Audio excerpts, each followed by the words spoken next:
A meteorologia, o anticiclone centrado a norte de nós e da ilha. A meteorologia, os aparelhos, o ofício de prever a umidade e a erosão que causa, o seu movente poder oxidante. A meteorologia, o anticiclone centrado a norte de nós e da ilha.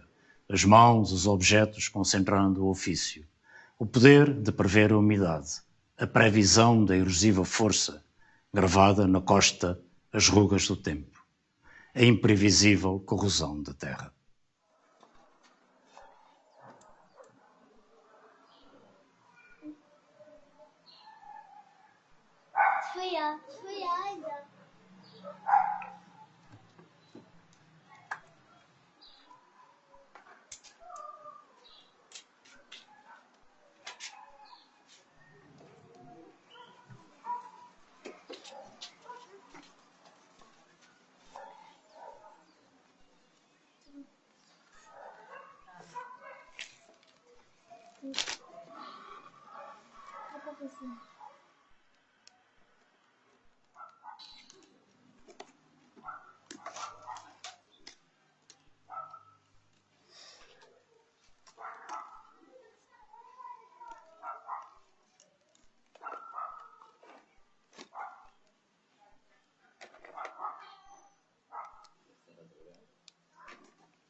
Cessou a febre oceânica esta tarde.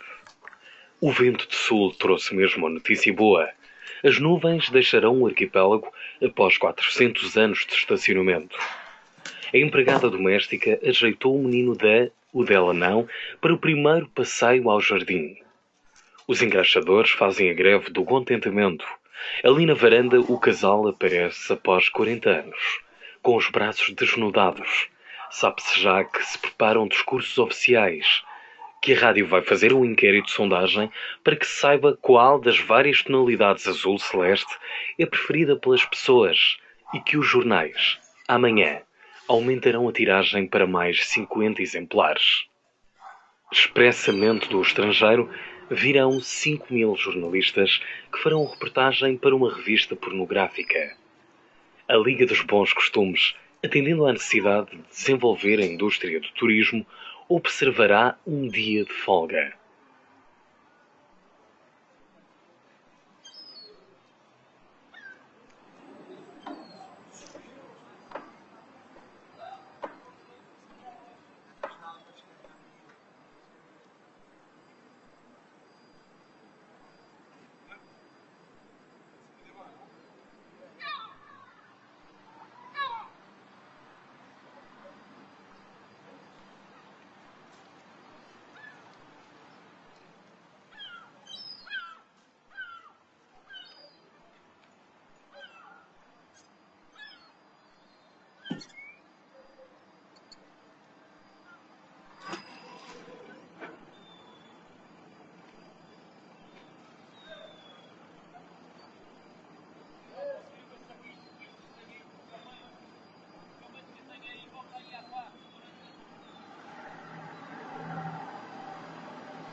O garagem é bom.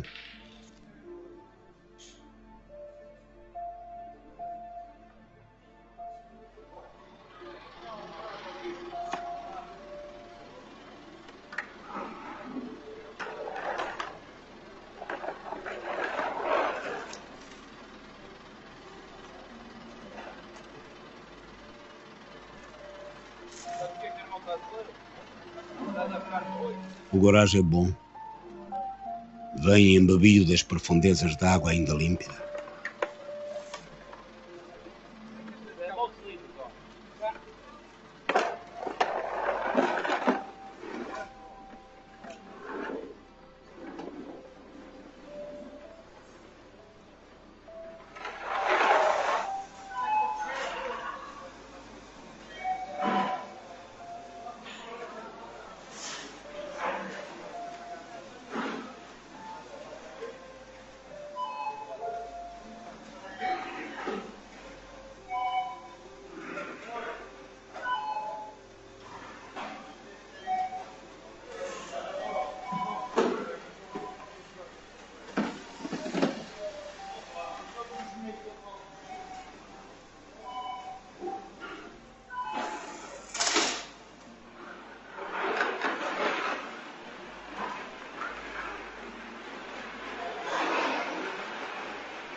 Diz o quinto da casa, lá.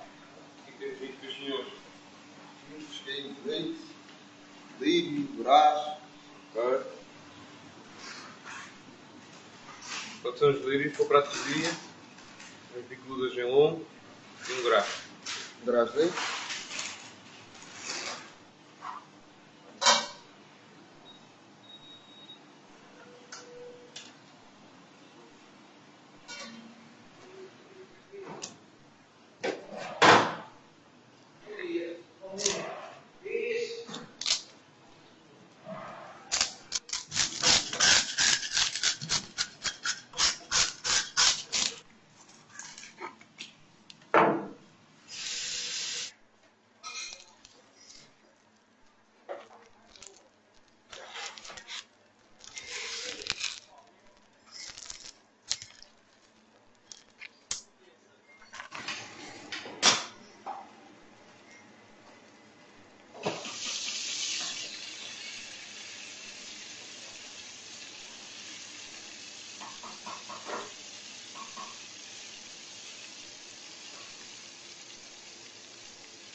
E atravessado na bandeja, vê agora como é vermelho o gorar.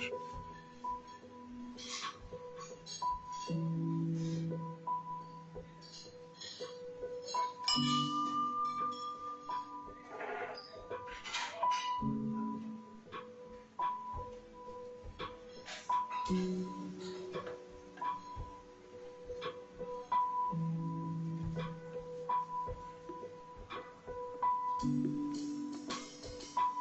o branco das batatas e o verde das alfaces, o leve fumo ascendente, desprendido dessa função mortal, apela aos mecanismos mais profundos da psique. Aqui está o gás. Isso é bom proveito. Muito obrigado.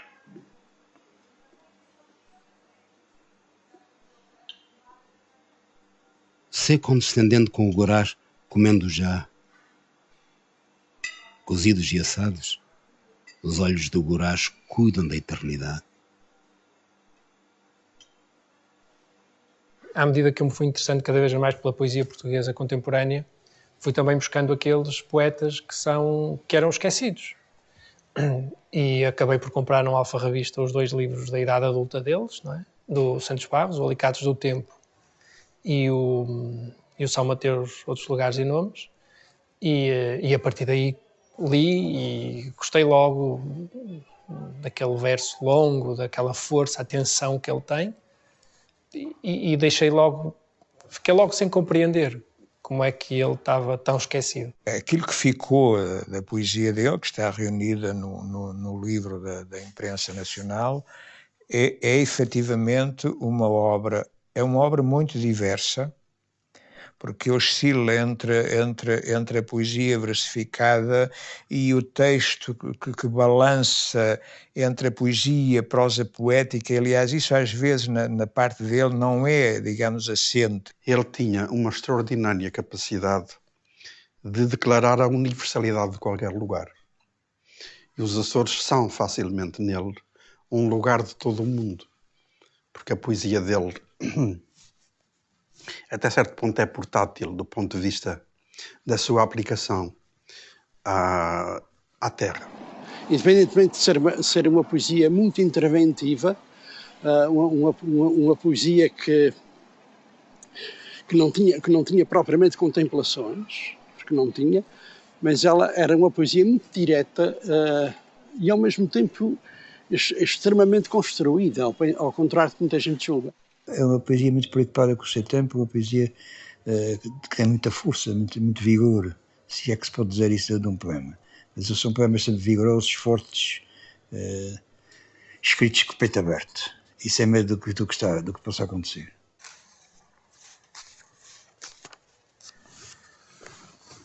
Alexandrina como era.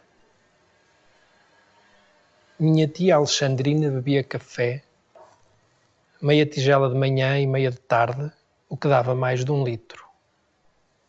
Com esse rio de fogo correndo no seu corpo, punha ela 10 filhos fora de casa e levava 10 sobrados às senhoras da cidade.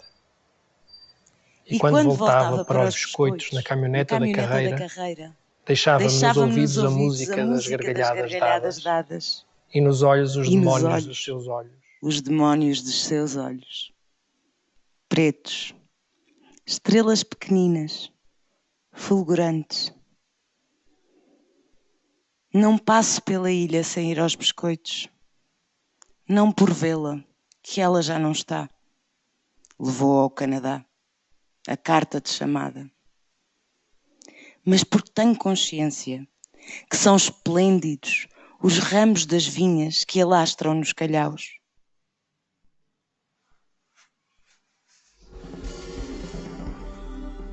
I love to be there. Impossível escrever português. Oh, Sky Master, Master of War. A espessura do asfalto, dos vidros. Café com leite, milk no whisky. Goodbye, Suzanne, till after Vietnam. Angola, I love you. O petróleo. Oh, God save Flagsfield. Acordei, o ar-condicionado arjava-me por dentro. O brilho das bolas de bilhar, a limpeza extrema do clube de sargentos. Escrevo voltado para o norte, onde fica o mar, outrora o trigo. O limite da terra. As vacas das casas baixas, brancas além. O novo mundo a dar cabo de tudo isto. Let me see, folk. Ao subdesenvolvimento, à miséria. Enjoy. Enjoy yourself. A relva de campo de golfe, relva bem tratada. A relva clara, iluminada. Como chocolate, let me try the slots. No, no, machine guns, never. I'll give you peace and chewing gum, believe. Rebentaram com o bairro da Lata, Santa Rita, Serra de Santiago. Oh, and the Saints. O que me dói nos olhos a noite passada em claro. Alguma coisa tentando safar dos botões de lixo, da polícia tentando também safar-me.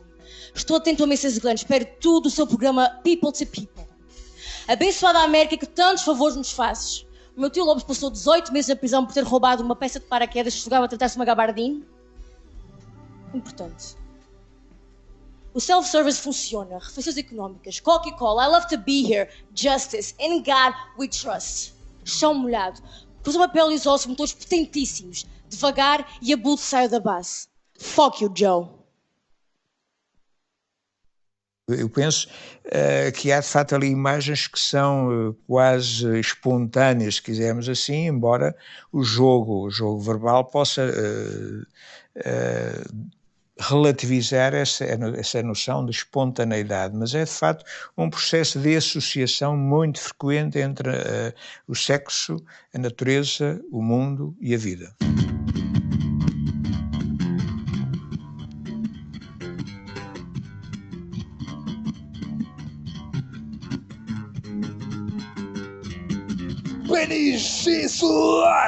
Peninsular, São Jorge flutuando, Álvaro da ilha em sua visa, a minha dor, de luz ausente,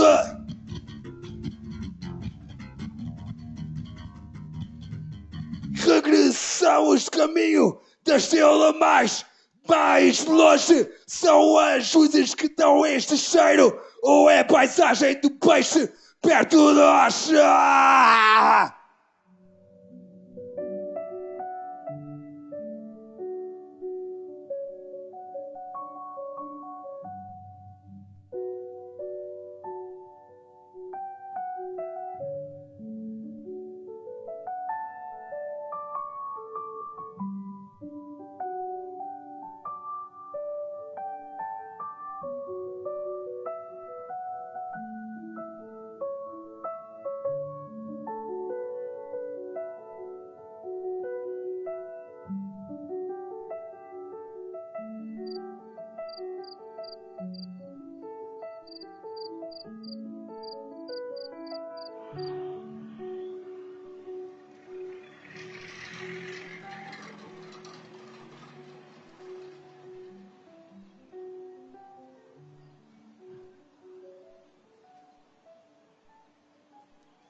O Santos Barros, com 20 anos, ele era de Santa Luzia, mas quando se viu este movimento todo, ligou-se à paróquia de São Pedro e entrou na JOC. E entrou de tal forma que, inclusivamente, percorreu várias igrejas e capelas da paróquia de São Pedro a ler excertos das encíclicas sociais.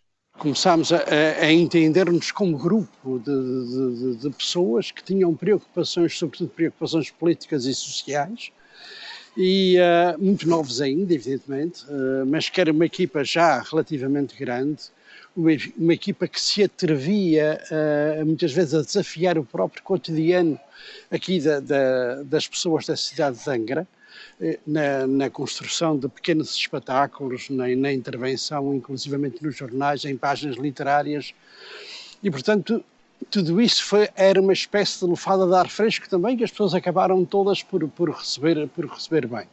Tal como tinha havido a Galeria de Arte Gávea antes do Rogério Silva e do Emanuel Félix, eles quiseram fazer ali a Galeria de Grau. Não tinha sede, portanto quem cedeu os espaços era a paróquia de São Pedro. Essa Galeria de Grau começou a fazer coisas, não só uma das primeiras exposições da Ana Vieira, que depois a grande artista foi feita lá, senão a primeira.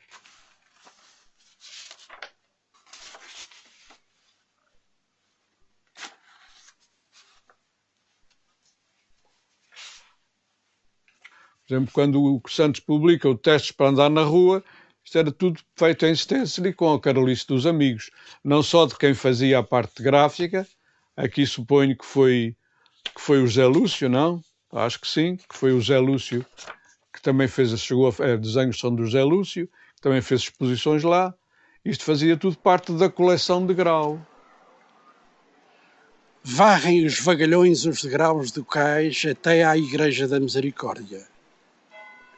Dizia minha mãe que noutros tempos, nesses dias, o peixe vinha nadar morrendo à porta da igreja. Hoje, sei, o mar apenas tapa a báscula que tapada serve para jogar à bola, e o muro de onde pesco, e o esgoto da cidade. Porém, este porto sujo ainda é de abrigo. Por baixo das pedras que as ondas arrastam, do chiar rouco que produzem, sob o ar verde louco em tempestade, há de haver uma criança que pesca a linha no outro lado, sentado no cais de uma baía mansa, ou na margem do lago, onde um rio se detém.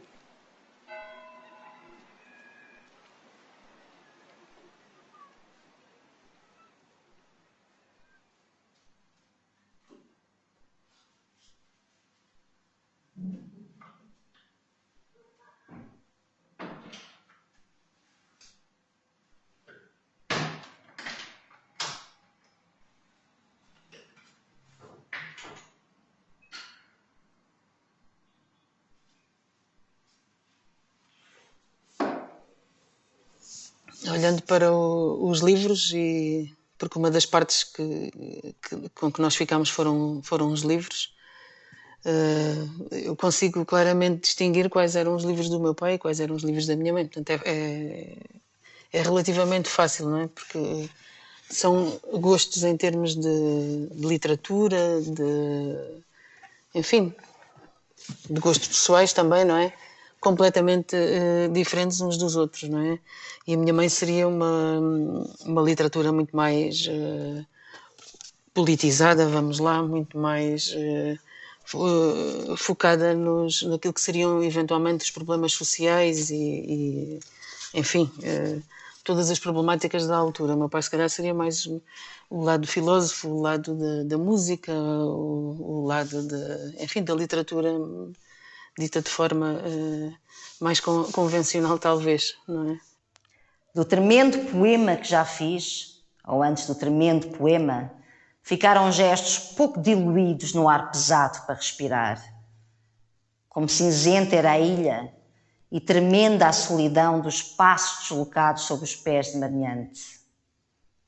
A tristeza da criança sentada ao meu lado, ocultando as nódoas da blusa, a roupa inevitável pendurada nas cordas, a dor nas costas da mãe lavando uma vida toda, Mas tremenda mesmo é esta tarde parada em que não temos coragem de soprar no vento. A sua relação com a Ivone, que era uma mulher mais radical até do ponto de vista literário, escrevia livros, digamos, que eram quase manifestos políticos. Ele era mais comedido e mais literário do que ela. A relação entre ambos, pois, está no tal diário que eu li, O Aprendiz de Mundos,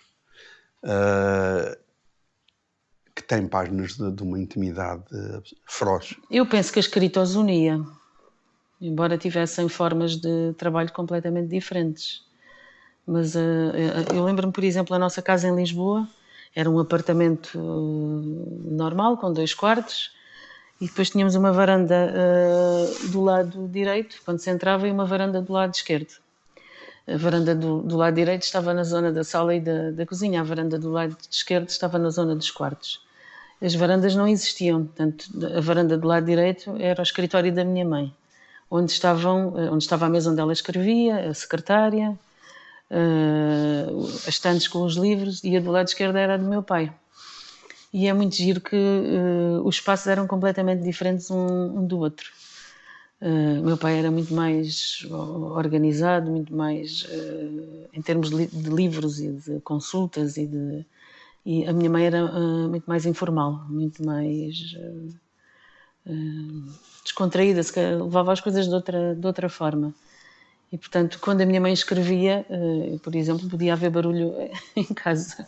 Quando o meu pai escrevia, tinha que haver silêncio.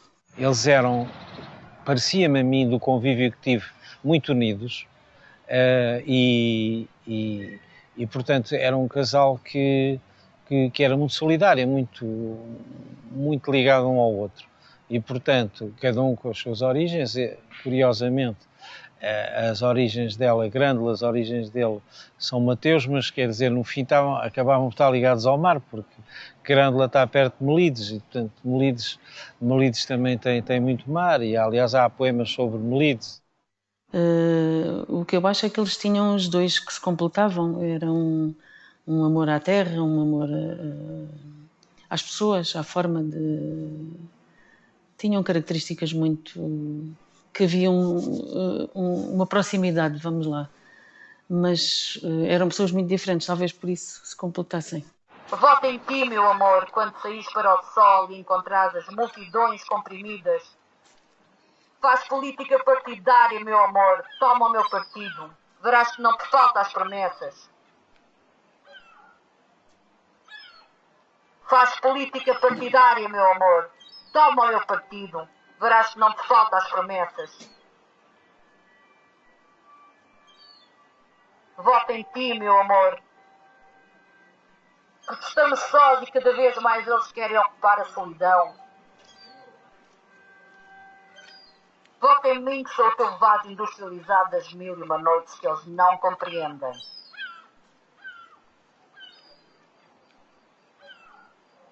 Mas o teu vulcão, a ilha, nova morada que tu és, para voltares a ser do signo do aquário. Mas se te disserem, deixa estas baboseiras, esses lirismos crispados de raivas, punhais e sangues dos ódios acumulados, deixa isso tudo. Então, vira-lhes mais as costas e vota. Vota, pois. Contrariada, mas vota. Mas ainda assim não te esqueças de votar em ti e em mim.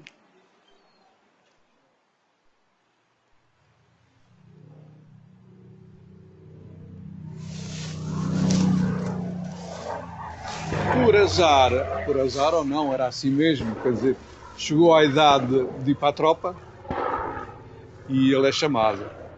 E assim em 68, aí vai ele para Lisboa e depois para Angola. Aliás, no primeiro livro dele há diversos poemas, na imagem fulminante, diversos poemas que estão assinados já de sítios de Angola. É claro que a própria vida que eles levaram como militares interferiu um bocado, sobretudo o Santos Barros, interferiu um bocado no pensamento dele, na maneira de estar, num certo nervosismo próprio de quem assistiu a coisas de que não gostava ou que não aceitava. Ele tinha sofrido bastante na guerra colonial. Creio que sofria bastante das imagens. Ele trazia consigo as imagens daquilo que lá aconteceu, que lá viu. Não falava muito disso, mas dava a entender. Tanto que a sua poesia de guerra é relativamente curta e é sintética. Isso é que é engraçado, porque tu és transportado para um ambiente insular, mas com um verso longo, és transportado para um ambiente insular, mas ao mesmo tempo és transportado para dentro dele por causa da questão da guerra colonial. Portanto, tu tens todas estas contradições e paradoxos dentro dele que acabam por fazer do Santos Barros uma poesia que não se lê noutros sítios. O meu pai tinha um lado nostálgico, um lado às vezes até um bocadinho de tristeza. Também talvez ligado aos pais e ao facto de eles também terem falecido quando ele era mais velho que nós, mas era novo ainda também, não é? E portanto isso talvez lhe trouxesse algum, porque traz sempre, não é?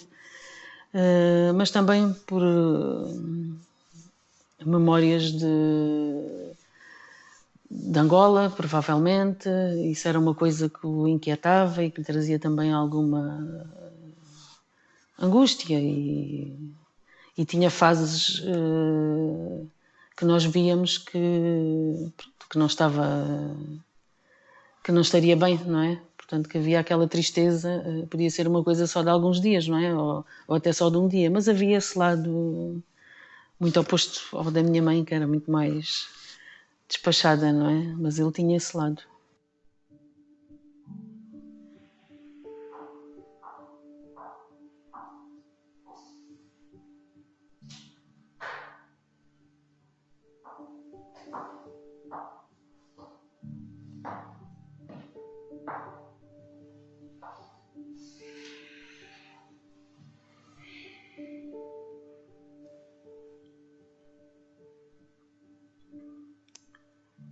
Fui de um lado ao outro da África. Matei 2 pretos, mas deixei pelo menos 2 filhos a 2 mulheres amadas desse povo. A mim, mataram-me alguns companheiros de viagem, inscritos num orçamento de 70 das fábricas de balas.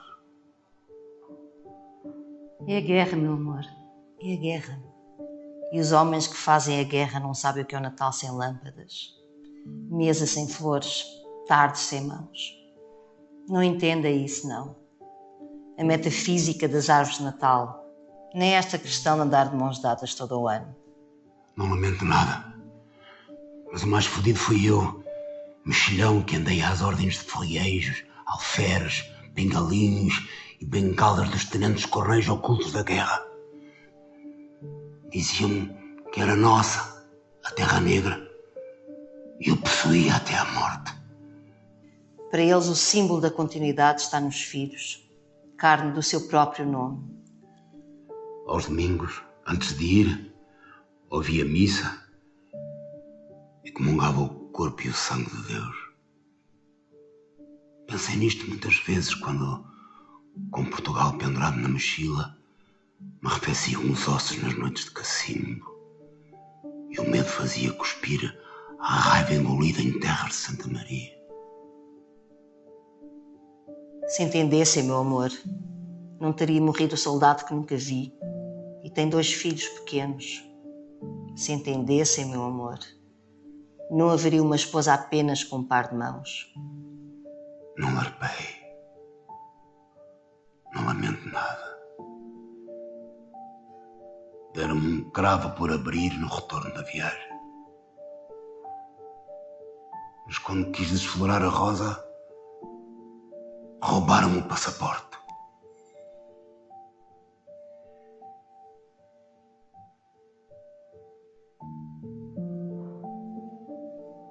Mas eles não entendem. Eles não entendem isto de andar de mãos dadas todo o ano, meu amor. Realmente o meu pai, como pai e como homem, era um homem muito à frente no tempo, não é? Era uma pessoa... Era extraordinário, pronto. O meu pai era, para aquela altura em que isto não era muito comum, não é? Eu lembro-me do meu pai que me ia levar à escola, que me ia buscar à escola, que me levava ao médico. Como pai penso que era um pai maravilhoso, porque eu cheguei a ir à casa dele vários dias e ele estava a tratar das gêmeas, das filhas gêmeas, ou a dar banho a uma, ou a secar o cabelo a outra, coisa parecida. Isso por algumas vezes. Melides, se calhar são das melhores memórias, porque eram as memórias em que nós estávamos realmente a tempo inteiro, não é? Porque quando estávamos no tempo da escola, era o ir buscar à escola, era o ir levar à escola, era o estar em casa. Melides eram as férias, não é?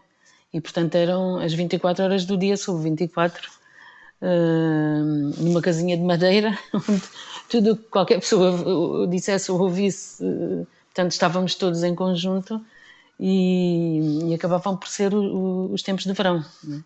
Era com o meu pai que nós íamos à praia e que passeávamos, fazíamos grandes caminhadas, que ele gostava de fazer a ligação entre Melides e Santo André a pé. Fazíamos isto várias vezes durante o verão. As brincadeiras na lagoa, portanto era... Enfim, era aquele tempo a tempo inteiro, não é? Estávamos com os nossos pais. O mar era muito importante para ele. As idas à praia eram... Eu acho que como açoriano que era, não é? uma ida à praia era sempre uma coisa extremamente importante para ele. E passávamos muito tempo mesmo na praia.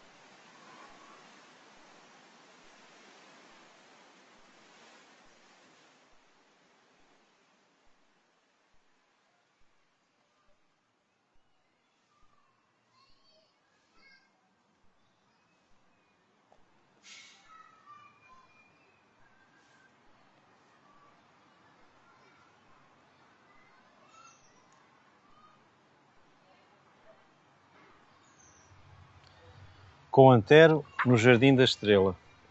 Dos motivos de interesse do Jardim da Estrela, um há que prende a atenção do visitante ocasional. A estátua de Antero, anarquista, feito deus grego. A peça não vale por si, mas por aquilo que representa. Encontra-se na parte inferior do parque, numa espécie de jardim dentro do jardim. Voltada para os patos, os flamingos, a esplanada e o café. Analogia, casino.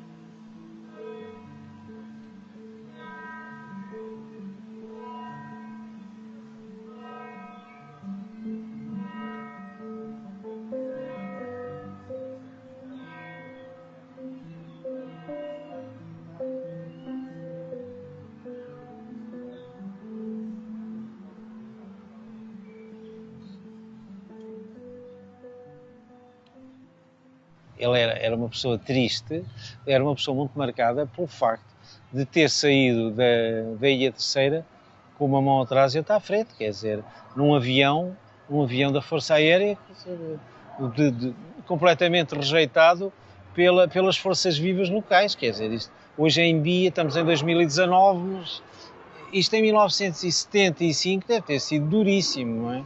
Vir com as duas miúdas pequeninas ao colo, num avião da Força Aérea, com uma série de padres progressistas, como o Olegário e outros, não é? Quer dizer...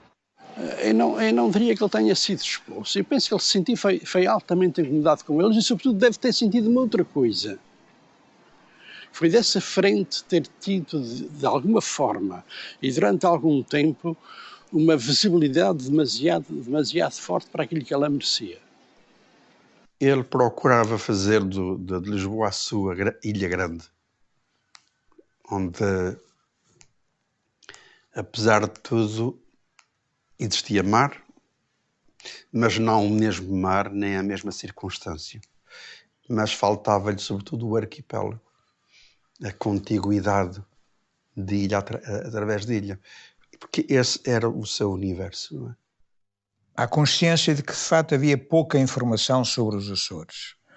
Falava-se do Nemésio, falava-se da Natália, o Antero, assim, uma espécie de fantasma que pairava sobre a cultura portuguesa, em particular, e havia a necessidade, ou digamos, achávamos que havia a necessidade de alargar o conhecimento lisboeta, em primeiro lugar, sobre aquilo que efetivamente acontecia nos Açores e o que eram os Açores para lá do anticiclone e de algumas três ou quatro figuras reconhecidas. O José Henriques e o Urbano Betancourt pertenciam ao GICA, que era o Grupo de Intervenção Cultural Açoriana em Lisboa, que fundou uma revista que foi muito importante na altura, feita de forma policopiada, que era a Memória da Água Viva, seguiram vários números, onde também havia muita colaboração de gente nova, muita recensão sobre livros de gente nova, e que foi uma revista muito importante para unir o pessoal daquele tempo, digamos assim. E foi um período de tempo com alguma possibilidade de aquilo que era o nosso projeto ter voz na imprensa de Lisboa, particularmente ou também no Jornal, o semanário Jornal, graças à receptividade do Fernando Assis Pacheco. Mas, de facto, em termos práticos de colaboração e de alguma dinâmica, isso creio que a imagem que eu tenho é que, de facto, nunca funcionou como nós esperávamos. Não é? Há uma carta do Santos Barros para um amigo, na altura residente na Terceira, em que ele diz que o vosso silêncio, a vossa não resposta às minhas cartas, a não reação às minhas propostas, às minhas iniciativas, tudo isso me faz desesperar. E isso é no momento em que ele está, em princípio já, de colaboração com digamos, de organização e direção à distância do suplemento Contexto que ele vai dirigir no jornal Açores, não é? Portanto, nesse momento, nessa altura, final dos anos 70, princípio dos anos 80, é em Ponta Delgada que se nota, de facto, uma outra dinâmica.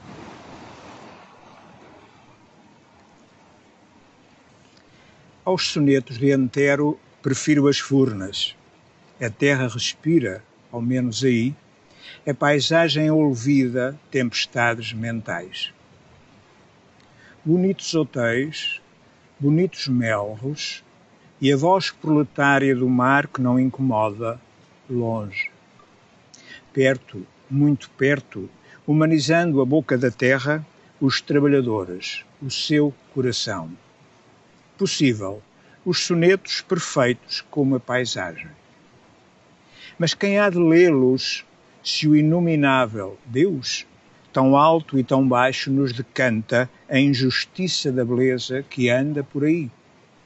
E como unir a exuberante vida das plantas ao fulgor dos abismos do poeta? Prefiro as furnas, por agora. Estas.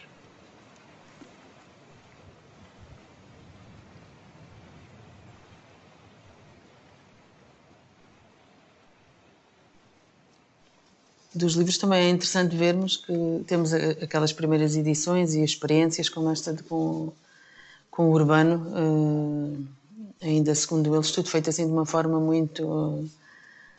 com as condições que eles tinham na altura, não é? Muito, muito artesanal.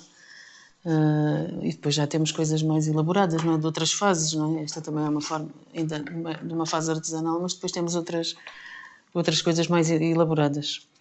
Que também teve a ver com o percurso. Mas não são só os livros, não é? É depois uma série de outras coisas que chegaram, como as fotografias, como os postais também, que são interessantes e que não têm nada a ver com os dias de hoje, não é? Em que nós mandamos uma mensagem num instante uns aos outros. Isto aqui são umas mensagens muito mais demoradas e muito mais... Mas que eles faziam questão de fazer e de ter, não é? De haver estes contactos curtos, no fundo, só para saber como é que estavam de um lado e do outro, não é? E pronto, temos este postal, por exemplo, giríssimo, e que foi enviado por Emanuel Félix, e temos outras coisas, não é? É giro também perceber essa relação que havia com as pessoas. Ele aqui começa querido amigo. Isso é interessante, que hoje em dia nós escrevemos tanto, mandamos tantas mensagens uns aos outros, mas isto é tudo muito sem profundidade, não é? Eu acho que eles nesse aspecto eram muito mais... Era um tempo diferente, talvez, não é? Uma época diferente.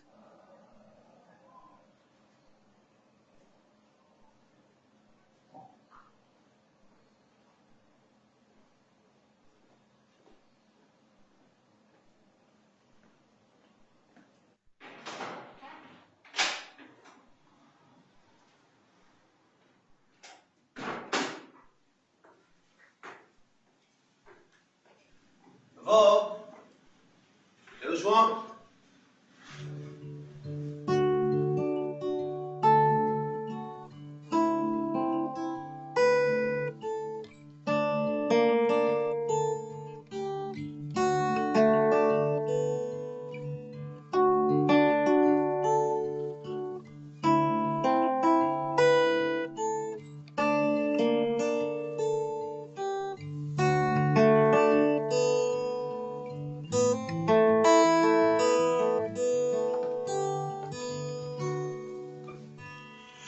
Olha, João, chegou aqui uma obra de Santos Barros. Já ouviste falar nele? Sim, sim. Um poeta, e era muito amigo do avô. Ele até escreveu sobre o avô. Ok. Quer dizer, sobre o avô. Ele era muito amigo do avô e a Xenita eram muito cá de casa. De maneira que tu vais gostar, com certeza eu vou-te mostrar uma coisa. Ok. Nas vertentes das ilhas. Nas vertentes das ilhas mais escondidas do sol, nas sorbas situadas ao lado dos portos, dos belíssimos portos das ilhas, encontram-se alguns humanos seres de inanarráveis cabeleiras, ágeis garajaus, longos cachalotes, embora a sua gordura seja de comparação exata do carapau. São os poetas das ilhas. Recordo-me de quase todos eles, mas sempre encontro dois presentes a sul da minha memória. Manuel Félix, Carlos Faria. São ambos loucos. O primeiro ensina-me o lugar das letras, o primado da infância nos deuses e como os deuses recuam apavorados à medida que o poeta cresce.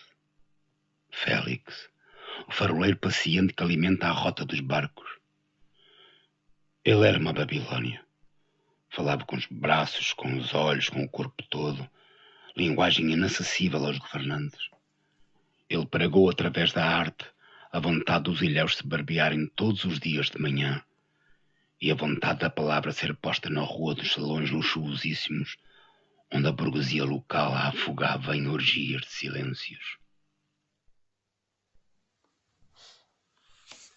Ele era uma Babilônia. Falava com os braços, com os olhos, com o corpo todo. É verdade, é verdade.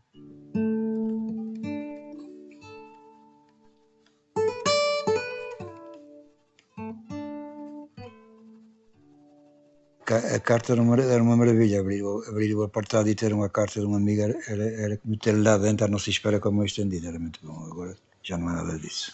João, recebi as tuas notícias, entre parênteses, boas, quinta-feira passada. Não cheguei a ir para Melides porque me deu a febre da escrita e da leitura e se me apanho em Melides a pescar, nunca mais me lembro da literatura. No que respeita a fotos, tive a sorte de a minha cunhada, pelo carnaval, ter cá estado e ter-me batido as chapas que te envio. Escolhe uma, devolve-me a outra e gostaria também de recuperar a que servisse, pois não tenho película. Quanto ao texto da contracapa, faço questão de que sejas tu a assiná-lo. E assim foi. Ele era o GPS, ele dizia, pá, vocês agora vamos pensar nisso, vamos pensar naquilo, etc. Era muito aglutinador, não criava capelas, unificava toda a gente, né? Fazia com que toda a gente ajudasse o outro. Em primeiro lugar, pusesse sempre, como ele pôs sempre, em primeiro lugar o trabalho do outro e não o seu trabalho. Ele conseguia transmitir isso mesmo que não dissesse. Era estranho, mas é verdade. Era uma pessoa generosa e era naturalmente um líder, porque ele avançou em determinadas direções e arrastou-nos bastante atrás dele, quer na criação de revistas, publicações coletivas, coisas até, digamos, algo artesanais, quer naquilo que nós podemos traduzir por sonhos, os sonhos do livro, do ser ou não ser escritor, enfim, e da nossa relação à terra, mas também à terra dos dois lados do mar, das duas margens.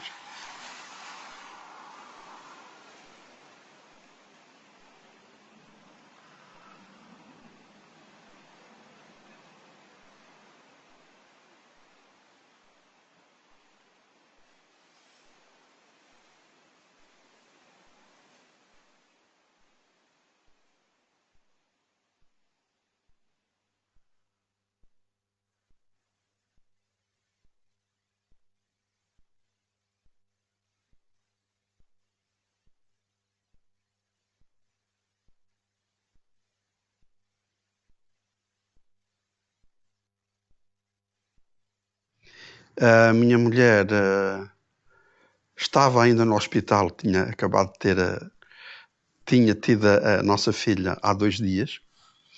Eu chego a casa com o meu filho de 7 anos, trato dele, deito, toco ao telefone na Tércia Campos.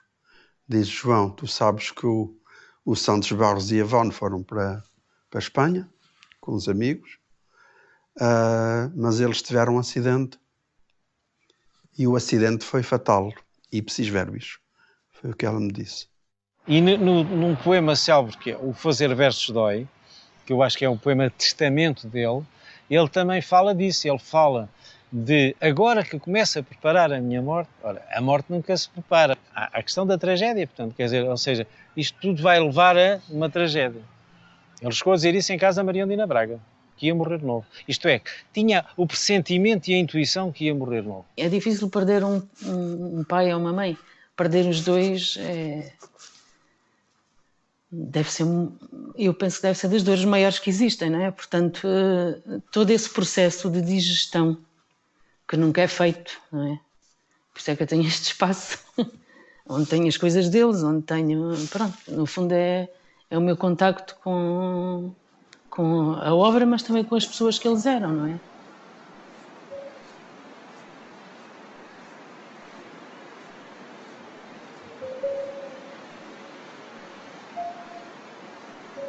Mas esta que efetivamente ficou é uma obra de um grande escritor e que lhe dá, de facto, digamos, marca e lhe estabelece um lugar dentro da literatura portuguesa, em geral, e dentro da açoriana em particular. E, portanto, isto quer dizer que se deve ler, que se deve ler em voz alta e que se deve estar atento às, digamos, às nuances do próprio discurso, a ironia, a crítica, por vezes o burlesco, não é? E mesmo o grotesco de certas situações, e que isto tem efetivamente na poesia dele um determinado intuito, que é o de denunciar e desmascarar determinados contextos sociais, literários, etc. Dizem que o tempo não é de fortuna, que uma faúlha queima a estrada e Deus deixou de estar do nosso lado. Dizem que o verde é coisa vã, os arranha-céus e os motores comeram tudo. Dizem isto em voz alta, que a droga é o novo trigo da verdade. E caminhamos e o mar é um aquário, mas iremos sempre demandar novas ilhas. É o tempo do canto, de procurar a transparência das vitrines dos frutos. É tempo de não olhar para trás. Para cada lenda, uma legenda, um horizonte, uma fortaleza, a flor na boca, 3 pães e mel para a jornada. Santos Barros. Aqui pus-me a pensar na insinceridade que é falar das coisas que pertencem à profundidade do oceano. Porque haverá alguma razão na coabitação dos corvos e gaivotas, mesmo provisória? Não, digo. Os elementos estão segregados do seu campo. Ilha funciona como imagem irredutível. Eis porque me abandonei ao naufrágio. Eis porque os nomes não constituem tábuas de salvação. E, finalmente, eis o que de útil tem o poema. Santos Barros. Correm devagar as gotas, por entre as pernas, puríssimas. Mas se a solidão viajar só, nessas compridas ilhas, cumpre-me dizer, alegria amada, que líquida é a cratera do teu fogo.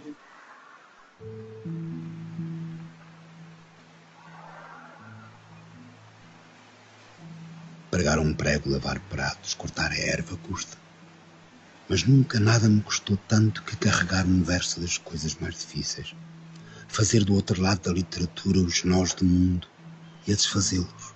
Para os refazer simples, andei por missas, por mares e por selvas. Fossem as puras florestas do desejo ou caves de prédios muito alto. Nunca rezei por vós nem por mim porque Deus não estava.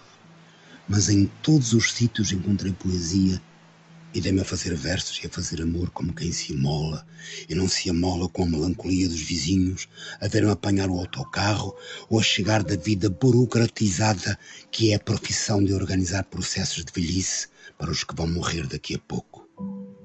Pregar um prego custa, se custa, e mais deve custar 8 horas diárias de cadência bruta nas fábricas da loucura. Eu te digo isto, operário, por quem não choro nem rezo, nem te desprezo ao ponto de cantar as glórias do teu amanhã que não há. Porque sei que tu sabes ser a obra tua. Mas apalpar o verso disso também custa. A mim não é tanto a dor explorativa que dói, mas o verso que explode dolorosamente por trás e pela frente e em diagonal no poema. Agora que começo a escrever a minha morte, sabem-me os versos aos verões da infância que não houve. Sabem a umidade das mesas frias onde vi os poetas outonais que não conheço fingir que choravam e recebiam das damas através de um lenço a notícia rendilhada da sua condenação à morte. É certo, tudo aborrece quando já não há canções, iludindo a aspereza da voz que primeiro as cantou, quando se morre como Rui Belo de fazer verso. Venha-me com cantigas, digo-me ainda o mar é português. O Senhor aguarda os corações que se elevam ao alto. As selvas servem de pulmões do mundo e não há buracos nos lugares onde deixei bombas e me mataram e vi a morte com um sorriso nos lábios. Há um frio real nestes dedos e o verso de fevereiro não os aquece.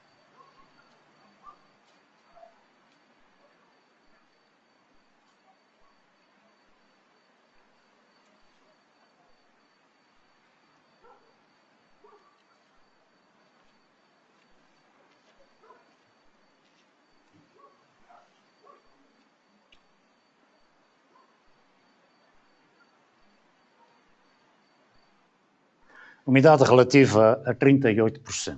Por certo, a minha mão transborda de areia por onde minhocas e lavas se escapam. Umidade ainda nas costas, na costa, a circular ossos e basaltos. Umidade no sono e no sonho, colada à lapa, à pedra, à areia. Como no fundo não há umidade.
Está aberta a participação pública para a revisão do Plano Diretor Municipal do Concelho de Ponta Delgada.